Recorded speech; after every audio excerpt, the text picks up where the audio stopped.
All right, so today we're gonna dive into something pretty interesting. Yeah. What if Peeta Mellark going into the 74th Hunger Games, Mm. it wasn't about him coming out? Yeah. You know what I mean? Like, what if his goal wasn't surviving at all, Right. but something a lot more complex? Yeah. We're gonna look at how Peeta might have been strategically working towards helping Katniss win, Okay. and maybe even just as important, staying true to who he is. So this whole deep dive is taking a look at the Hunger Games, the book canon. Yeah. And we're going to be using this really, really great YouTube analysis to kind of guide our conversation. Okay, cool. But what's really cool about this whole analysis is it shows these different layers to Peeta's motivations that, when you think about it, you don't always notice them. Yeah, especially when we're so focused on Katniss's point of view. Exactly. Like, we're so in her head the whole time. Right. And so this deep dive is going to challenge that single viewpoint Okay. and make us think about Peeta's hidden agenda. I like it. So we're going to explore his mindset right from the beginning. Yeah. His determination to not become just another pawn in the Capitol's game. Right. And then we'll look at how all of that probably led to that super famous love bomb. Oh, yeah. And also his super weird alliance with the careers. Which is very confusing if you think about it. It really is. Yeah. And then, of course, we have to talk about Sunrise on the Reaping. Of course, yeah. That's like a whole other can of worms. It is. But it gives us all this new information about Haymitch's past. Right. And so we're going to try to think about how all that changes our understanding of the whole situation. So reframing everything we thought we knew. Exactly, yeah. But that's a great point. What was even going on in Peeta's head when he went into the games? Right. It's so easy to just get caught up in all the arena stuff. Totally. But even before that, there are these moments that show us who he is underneath it all. Yeah, for sure. Think about that rooftop conversation he has with Katniss right before the games even start. I mean, even then you could feel how much he cares about her. He does seem to really get her. Yeah.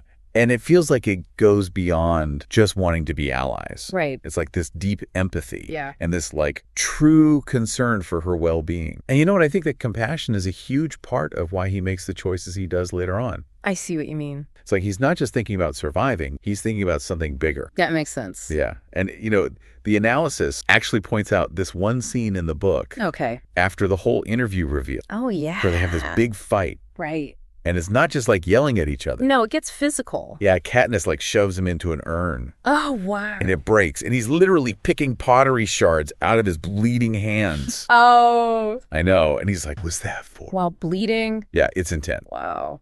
And of course, Katniss is freaking out about the love confession. She's convinced it's all Haymitch is doing. Which makes sense from her perspective. That's totally. At that point. But here's the thing. Peeta actually admits that it was his idea. Really? Yeah, he tells her that Haymitch was in on it. Huh. But that it started with him. Wow. And he's saying all this while he's injured. Right. And Katniss is, super angry. Yeah. And I think that right there tells us something really important about Peeta. What do you mean? Well, it challenges this idea that he's passive or weak or whatever. I see, yeah. He's taking responsibility for this huge decision. Right. Which was risky and definitely emotional. And he did it even though he was vulnerable. Exactly. That's a good point. And when you think about when this all happened, it's even more strategic. Oh, how so? Well, this is right after they announced the training scores. Okay. And Katniss gets in 11. Whoa. I know, which is super high. Yeah, that's incredible. And the analysis argues that this was a big moment for Peeta. Yeah.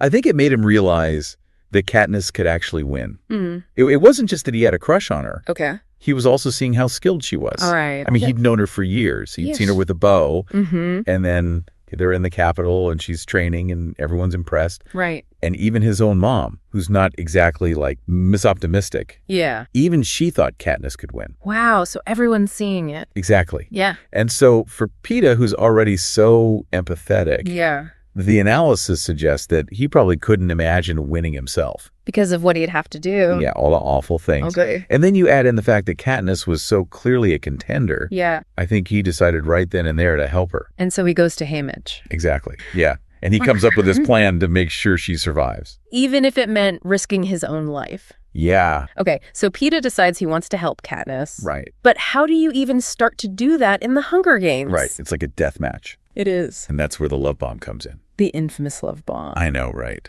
So is that planned from the start? Well, that's the interesting part. Okay. This analysis suggests that Peeta went to Haymitch after the training scores came out. And that's when he proposed the whole love confession. So it wasn't just him being all romantic? Nope. It was a strategy. Wow. And they talked about it and planned it out. That's crazy. And if you think about the Capitol audience, it makes total sense. Why? Well, Haymitch explains it to Katniss later. Okay. He says it made her desirable to sponsors. Oh, yeah. Like, her survival skills alone wouldn't have done that. I see. Before Peeta said anything, she was basically like dirt, according to Haymitch. But yeah, I get it. But the love bond created this whole story. That the Capitol would love. Totally. The Capitol is all about drama. Oh, yeah. Star-crossed lovers. Forbidden romance. Exactly. Yeah. And Peeta's whole interview performance was key to making that story work. He starts off so charming and funny. Yeah, yeah. Like comparing himself to a cake. Which is so him. It is. I love that. And then he tells that story about the Capitol showers. Oh, yeah. And then there's that weird moment with Caesar and the rose scent. Oh, right. It's all very calculated. Yeah, he's winning everyone over with his personality. Totally. Before he drops the bomb. Exactly.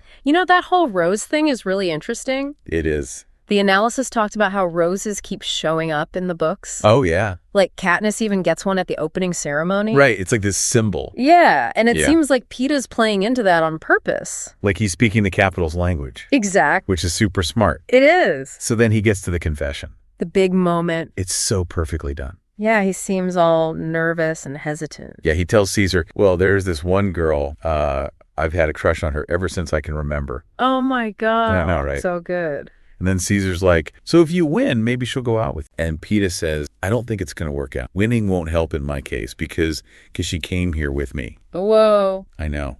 Even knowing it's part of a plan. Yeah. You can tell he means it. There's real emotion there. Yeah, totally. And Katniss's reaction is so huge in the book. Oh, yeah. She's like watching from backstage. Right. Totally shocked, mouth wide open. Classic Katniss. And the Capitol crowd, of course, they go nuts. They eat it up. Totally. Suddenly they have this tragic love story to root for. Yeah. Which the analysis points out is huge for sponsors. Because they'll want to keep the story going. Exactly. They'll want to keep both of them alive. Especially Katniss. Yeah, but the problem is Peeta totally misjudged how Katniss would react. Oh, right. She had no idea this was happening. None. And she's furious. Yeah. And their fight gets physical. Right. She's yelling at him. He's hurt. Yikes. And even when their prep team is like celebrating how good Katniss looked on screen, Peeta's annoyed. He even makes this sarcastic comment about her boyfriend, Gale.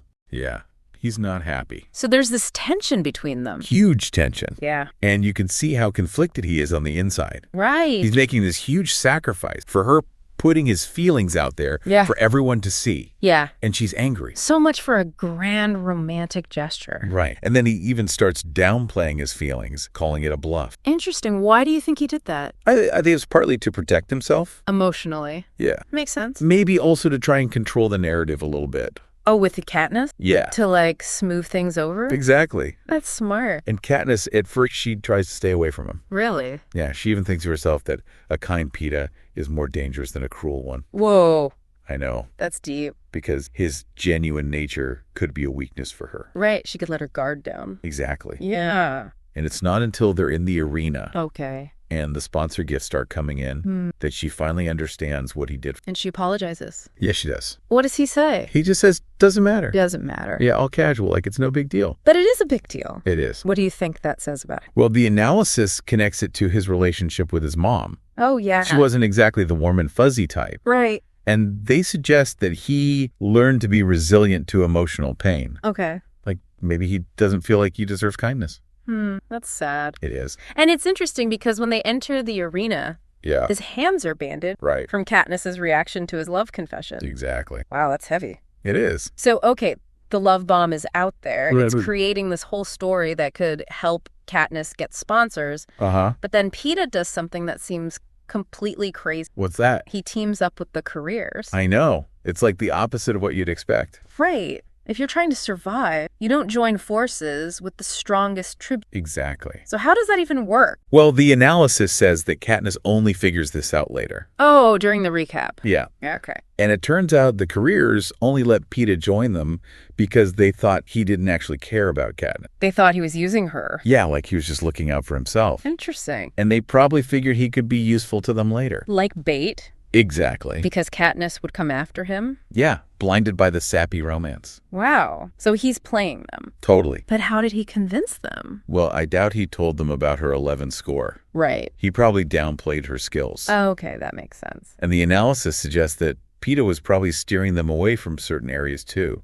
Like where he thought Katniss might be. Exactly. He knew the terrain. Yeah. And from the career's perspective, he was just trying to find her. Right. But really, he was leading them away from her. So sneaky. I know. And they were totally clueless. Totally. And there's even that moment on the first night after they attack the girl from District 8. Right. But they don't hear the cannon. And Peeta volunteers to go back. Oh, wow. And the analysis thinks that maybe he knew Katniss was in that tree nearby. Oh, interesting. Yeah. And he didn't want the careers to find her. That's so clever. It is. But so risky. It is. And then, of course, we have the whole tracker-jacker tree thing. Oh, yeah. Where the careers want to attack Katniss right away. Right. But Peeta talks them into waiting until morning.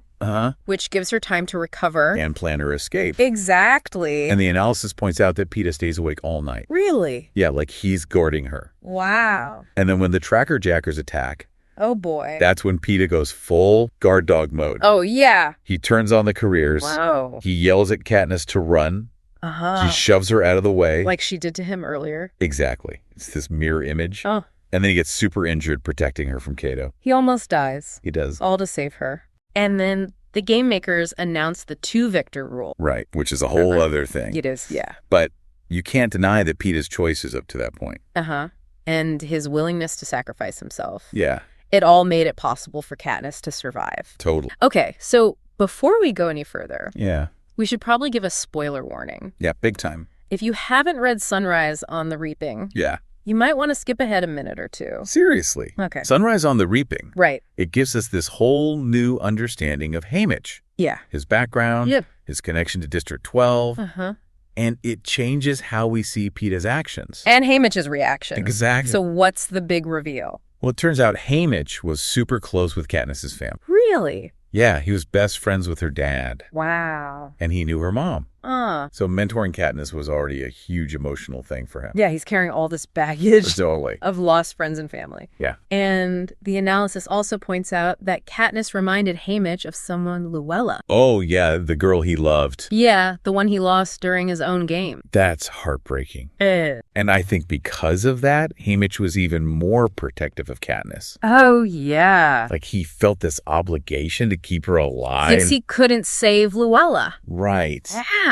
And we can't forget about the Mockingjay pin. Right. That's connected to Haymitch's past, too. Yeah, all the rebellions and the people he lost. Exactly. So it is. So when Peeta comes to him with this plan, where he's basically saying he'll sacrifice himself to save Katniss, it must have hit Haymitch hard. Oh, yeah. Like on a personal level, because Haymitch probably felt the same way during his own game. Right. Like he was desperate to protect others. Yeah. And then here's this kid. Peeta. Yeah. Facing impossible odds. And he's willing to give up his life for the girl he loves. I mean, talk about a parallel. I know, right? And the analysis suggests that maybe for Haymitch, it was a way to deal with his own trauma. Okay. Like by trying to save Katniss. Like he was making up for what happened with Luella? Maybe. You really have to wonder what was going through Haymitch's head. I know, right? He's carrying so much pain. Yeah. And then Peeta comes along with his selfless and brilliant plan. It's crazy. It is. So the big question is, how did Peeta's willingness to put Katniss first, you know, even though it meant risking his own life? Yeah. How did that change Haymitch as a mentor? Right. Like, did it affect the decisions he made behind the scenes? Huge questions. Yeah. So basically what we've seen is that Peeta's goals in the 74th Hunger Games, they were way more than just staying alive. Right. He wanted Katniss to win. But he also wanted to stay true to himself. And his morals. Exactly. Yeah. The love bomb wasn't just a crushed confession. No. It was a smart move to get sponsors for Katniss. And his alliance with the careers was actually a way to protect her. It's mind-blowing. It is. And then when you add in Haymitch's past. From Sunrise on the Reaping. Yeah. It makes you see everything differently. Totally. Like how much Peeta's actions must have affected him. Right. Emotionally. Yeah. It's amazing. So we want you to think about this. Right. Given everything Haymitch had been through. Yeah. All the pain from his past. How do you think Peeta's selflessness impacted? Did it change him? Did it give him hope? Does it make him believe in something again? What do you think? What part of Peeta's strategy surprised you the most? Yeah, let us know.